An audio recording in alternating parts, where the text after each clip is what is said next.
Petugas kantor Bea dan Cukai Banda Aceh memusnahkan barang impor ilegal termasuk 79 pieces sex toys hasil penindakan kepabeanan dalam rentang waktu setahun terakhir. Pemusnahan dilakukan dengan cara dibakar.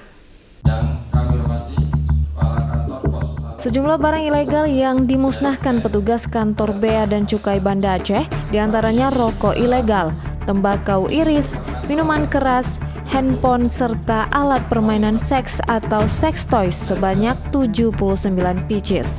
Barang-barang yang dimusnahkan tersebut merupakan sitaan petugas di lapangan, serta beberapa paket yang dikirim dari luar negeri melalui kantor pos. Dan barang ilegal itu dimusnahkan karena tidak sesuai dengan undang-undang kepabeanan yang berlaku.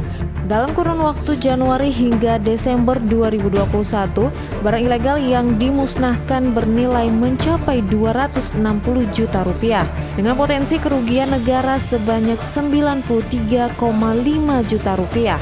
Pemusnahan barang-barang ilegal ini telah dilakukan penindakan dan proses hukumnya sudah selesai, baik di kejaksaan maupun dari sisi aset negara. Pemusnahan atas barang-barang yang dilarang dan dibatasi untuk peredaran dan masuknya di wilayah kita. Jadi ada beberapa jenis barang, tadi sekitar 10-11 jenis barang. Tapi sebagian besar adalah rokok, hasil tembakau ya. Dan itu sebagian besar adalah merek-merek dari luar negeri. Ya ilegal, tanpa kita cukai.